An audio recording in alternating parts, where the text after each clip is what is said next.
Okay, as we mentioned yesterday, that there has been a global increase in the number of diagnostic imaging procedures and the radiation exposure to the patient.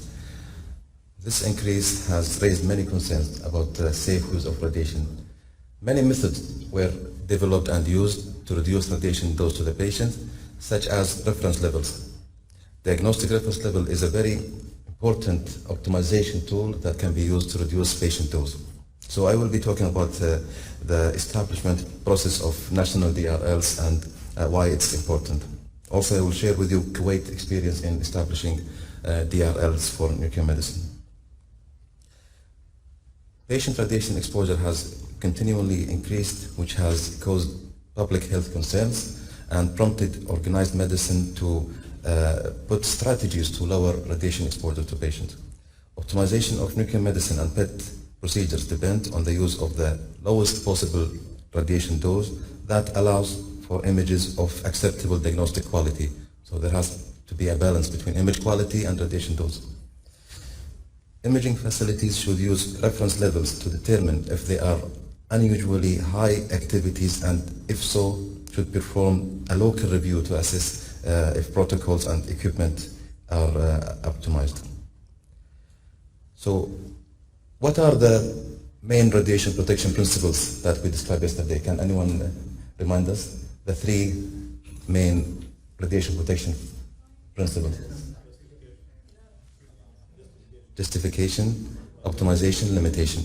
Okay, so these are the three main fundamentals of radiation protection: justification, optimization, and limitation. Diagnostic reference level are considered an optimization tool. So it's a part of the radiation protection principle and fundamental that is used to reduce radiation dose to the patient. What is DRL? The ICRP, International Commission on Radiological Protection, established this concept of guidelines more than 20 years ago. A diagnostic reference level is a specific or specified radiation dose for a given imaging procedure that is not expected to be exceeded. So DRL is an optimization tool. It is not a dose limit. Okay, it's an optimization tool. DRL are not intended for individual patients. So this is the average dose. It's not for individual patients. Some patients may require higher dose or lower dose. Also, DRL are not a border between good and bad practice. So if your dose in your department is higher than my dose, it doesn't indicate that there is a difference in the practice. Why do we need DRL? Why do you think DRL is important? Anyone? Just give me an example of how DRL is important, or a reason. Why we are doing DRL? I just mentioned this. To optimize dose, because there is no dose limit for the patient. Okay, but we can optimize the dose by having reference levels. So no dose limit applied to patient, but for staff there is dose limit. That's why we use the dosimeter. To reduce unnecessary radiation exposure, to reduce dose while maintaining image quality, and to standardize and improve clinical practice and imaging protocols. So if you have a national DRL, so you can have a national reference values for all the departments to follow. The overall impact of DRLs on medical imaging is to reduce the radiation dose to patient while maintaining image quality appropriate to the clinical requirements. Also, DRL is used as an indicator for the medical imaging department or facility of how the amount of radiation used to perform the given imaging task on their equipment compares with other facilities for the same task. So if your department are using certain dose for certain procedure, you can compare it to the dose used in other department in the same region or in the same country. The IEA Basic Safety Standard have published in the Basic Safety Standard that it's very important to optimize all imaging procedures, and these are the main components to consider, to have design consideration for equipment, operational consideration, and also DRLs. So that it's recommended by the IAA to have a national DRLs and dosimeter of patient, proper calibration, and quality assurance program. Responsibilities are for the government to establish DRL and update it periodically. This is done usually by the regulatory authority or regulatory body in the country in consultation with the relevant professional bodies and medical team. And then patient dose assessment should be performed in each department by the local team, the medical physicist, the radiation technologist or recommended technologist, and the doctors. So what if DRLs are exceeded? What do you think is the right procedure? If you have a national DRL in your country and your department dose exceeds the DRL, review the protocol. Yes. You agree?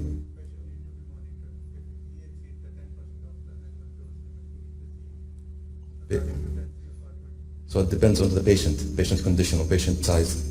Okay. Okay. So if the dose exceeds the DRL for a particular study, this should prompt an investigation into the administered activities, imaging techniques, or equipment performance, because some equipments might have some defects or problems. That's why the image quality will not be sufficient, and you will need to add more dose. So these need to be investigated. Available options to reduce patient dose should be balanced with the image quality needed for good clinical care and with case or patient-specific consideration, because as you mentioned, patient size, weight, and other factors also affect the dose and affect the image quality. If higher levels are justified, then the higher levels are deemed acceptable. So this is the difference between dose limit and DRLs. If your dose exceeds the DRLs and it is justified for your department or for your practice, then it's okay. You can accept that. DRL quantities should be a metric that is used and available easily to be measured, such as CTDI volume and DLP for CT, and for nuclear medicine, the administered activity is used to define DRLs. The DRL concept has been often misused to either to report only to regulatory bodies or as a research topic rather than to improve patient protection, which is the intended use. So image quality is the core of optimization that should be taken into consideration when talking about dose optimization. Imaging equipment has been advanced rapidly with the new digital modalities, methods, and variety of imaging protocols to reflect the needed clinical image quality. So it doesn't make sense that you use the same dose like used before 10 years. Now, more advanced image modalities, more advanced dose reduction techniques that should be utilized to reduce the dose of the patient. So optimization in medical imaging does not mean dose reduction, but rather keeping the exposure to patient to the minimum necessary to achieve the required diagnostic objective. So this is how you establish the DRL, national DRL. The first step is to collect data about equipment, parameters, exposure data, technical factors used for each imaging procedure, and a minimum of 20 patients for each procedure. For example, for lung study, lung scan, bone scan, cardiac scan, you collect data for adult patient, for 20 patients, and you see the average dose, not the average dose, you take the median dose for each procedure. And this value is the facility reference level or the department reference level. Okay? Then next step is to collect similar data from different departments within the country. So this is then used to set the DRL, which is the third quartile, the 70th quartile of median values collected from all nuclear medicine facilities. So this is how you establish DRL. Okay? And then after doing this process, you need to evaluate every 3 to 5 years to compare the dose to the national DRL and whether the dose DRL need to be reviewed and changed. And this is done with taking into consideration, as I said, equipment, performance factors, and other technical factors. So now let me share with you the experience in Kuwait to establish national DRL for nuclear medicine and the results of the first DRL using in nuclear medicine in Kuwait. We have published our experience recently in the Journal of Nuclear Medicine Technology. We report the first national DRL for nuclear medicine in Kuwait to be used as a tool to alert professionals where the ALARA principles of dose optimization is not fully implemented. So the question was really, can national DRLs established for nuclear medicine, and can it be used as an optimization tool? The findings showed that DRL were established and used to identify variation in administered dose and to optimize radiation procedure to the patient. The key finding were that the radiation protection for the patient were optimized by using DRLs. The dose levels were reduced for some procedures to optimize the protection for patient. This table shows the dose distribution for the most common procedures used in nuclear medicine in Kuwait. And you can see from the table that there is a consistent dose distribution for most common procedures in Kuwait. The 50th percentile is used with the 25th percentile to add more context to the dose comparison. So the 25th percentile of dose distribution is used as the minimum dose. So below that dose, if any department report dose below that, then the image quality should be investigated. Maybe it's not enough image quality. So this is the 25th percentile. The 50th percentile is the optimization target that we should aim to reach this. I mean, this is the achievable administered activity that you can use to optimize the dose. The 75th percentile of the dose distribution is the DRL. Okay? So this is the most common procedure. This is the DRLs and the effective dose for each and every procedure. Of course, you can find more details in the reference. So the data set provides benchmarks that practice may use to optimize image protocol. So now we have this DRL, and this data were collected in 2019. So now we will review all the doses, and we can, update the DRLs if needed. I will give you one example of how DRLs and how the concept of dose monitoring is important in dose reduction. So one of the most common procedure in nuclear medicine is cardiac procedure. The cardiac myocardial perfusion imaging represents almost 50% of all examinations in Kuwait. One of the largest sources of radiation exposure to the patient. Usually 2-day studies are performed with large administered activity, 2000 megabecquerel, which is up to 55 millicurie, which is a high dose to the patient. Stress-only studies is useful to reduce the dose, but it haven't been advocated to reduce the dose, and the approach has not been widely adopted in Kuwait. So if you see this graph, this is for myocardial perfusion imaging, stress and rest, and this is for gated blood pulse scan. The dark blue represents the maximum activity. The gray represents the 50th percentile, which is the achievable dose. If you compare, you can see that up to 20% reduction of dose can be achieved by using the 50th percentile, which is the achievable dose, compared to the maximum. So some departments are still using the maximum dose. You can optimize this procedure and reduce the dose to the patient by using the achievable dose, which is 50th percentile. So the effective dose for stress or rest procedure is up to 7.5 millisievert. For gated blood pool study is 5.5 millisievert. This dose can be reduced by 20% only by following and taking the reference levels as the optimization tool.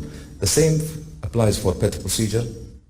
If you see, PET procedures are one of the fastest growing nuclear medicine examination, but they also contribute largely to the patient dose. The range of doses seems larger and broader than other radiopharmaceutical, which is indicated by large standard deviation and difference between maximum and minimum values.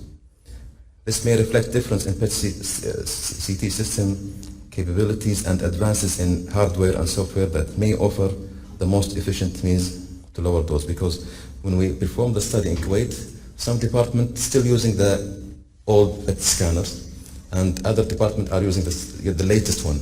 So there were a lot of variation in the dose. This proved the concept that utilizing new technology, new scanner technology with high sensitivity can significantly reduce the dose to the patient.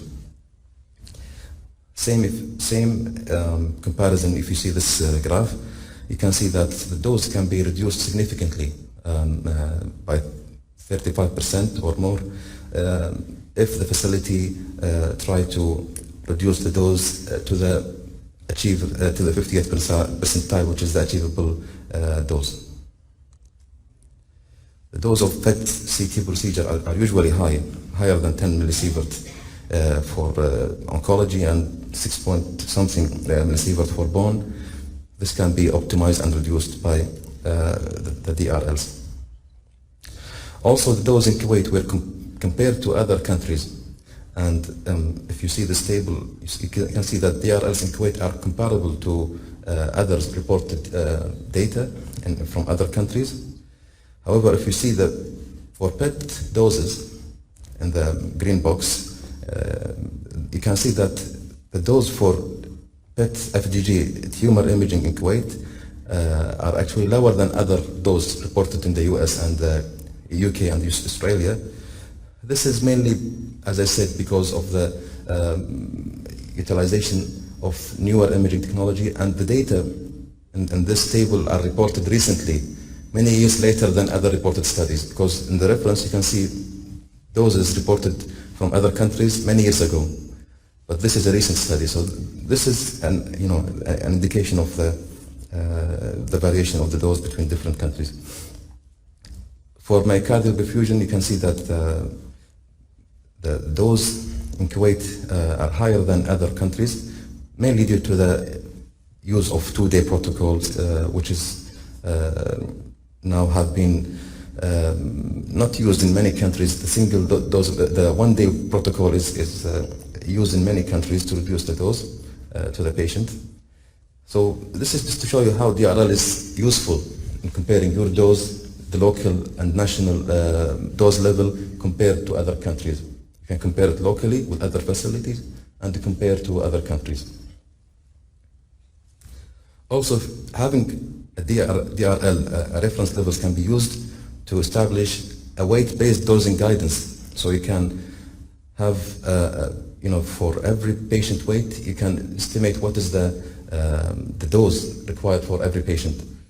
You can see here the dose-based factor, megabecquerel per kg, for different procedures, because DRLs are normally based on the dose used for average size patient, average weight patient, 70 to 80 kg. Then DRL value for activity based on body weight can be calculated, as you can see in this table. Also for CT component, because CT component is also an added dose factor to the patient. So the CT component of PET CT are equivalent in power output to the standalone CT and may be used for diagnostic purposes under appropriate CT techniques. However, the application of CT in most nuclear medicine departments are mainly for attenuation, correction, and localization purposes. Minimum and maximum range of MA for setting automatic exposure control were variable. This is in Kuwait, so they were reviewed to optimize the parameters, and for CT tube voltage there was no much variation. So it's useful to see different centers, different departments, what are the parameters for CT and how to standardize it. What about children, pediatric patients? Do you think they are more sensitive to radiation and they need specific DRLs? Or we can use the adult DRL for pediatric patient. Why they need different dose? Why they are more sensitive to radiation? Thank you. Thank you. Yes. Children are more sensitive to radiation because they are growing and they have longer life expectancy to develop cancer in later years. So they have significantly higher risk of carcinogenesis per radiation dose. And they have more time to experience cumulative effects from radiation.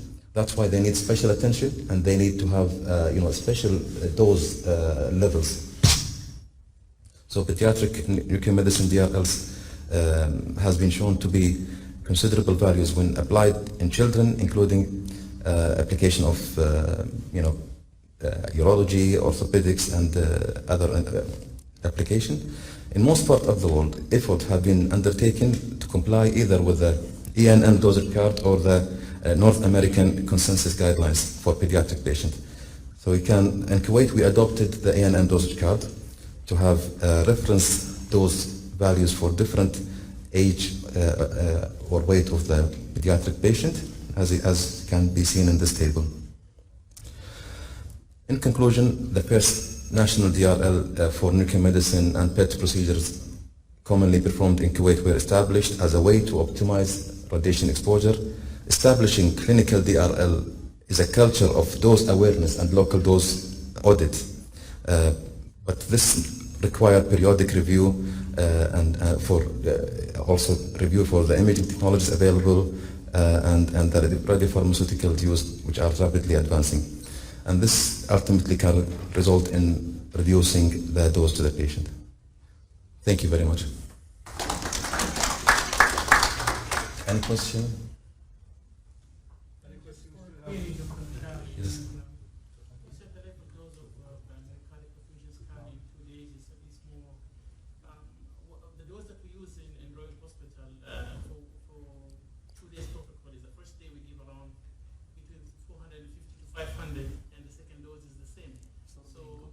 Us, 2 days protocol is less than 1 day protocol because 1 day protocol will give triple the dose. Yes, this is. We do.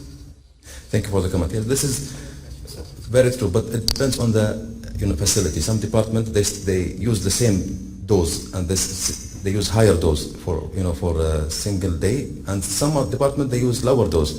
So this is as you said, it depends on the department, but the aim is to reduce the dose to the patient because usually the 2 days protocol, as I said, will result in higher dose to the patient because you will administer twice. But if you have the very advanced scanners and you can reduce the patient dose in 1 day protocol, then you should do that to reduce the dose to the patient. So again, it depends on the practice used in the country and the capabilities available. Okay, thanks. Thank you, Dr. Meshari, for this very interesting presentation, because we know, especially in the region, there are still many countries that they don't have their national DRL. However, I have one question regarding the reference that we should use, because we saw that the first part of the presentation was about how many MBQ we are injecting to the patient.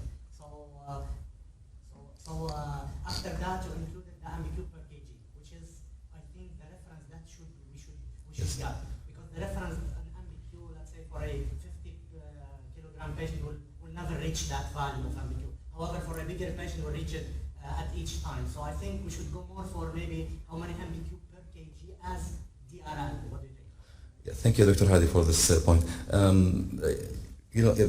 The national DRL should be done on the average weight patient. You cannot do for all weights, but you can estimate from this DRL values the dose per kg, as I mentioned. And you can use it to estimate the dose for overweight patient or for a small size patient. So having DRL for the average weight, which is 70 kg, and you know the dose that is the reference for you, then you can estimate the dose per kg for any patient. So you have everything is on the paper. You can just calculate the dose. Thanks. Any more questions? Thank you. To highlight one point mentioned by Dr. Meshari, that the dose diagnostic reference level are not applied to individual cases. So we take an average, compare it to the diagnostic reference. So if we have, as he said, if we have some, for example, a center where the average dose for the patient in that center for 2 months, for example, exceeds the diagnostic reference level, then we should investigate, because that should be something of great concern. Whereas a lot of people use it for individual patient just to compare and then justify. If the patient is obese, then it's justifiable. If there is a problem, if there's complication, then you can justify this issue. But don't use it to justify patient exposure as individual patient. So we take it as average. This is really an important point.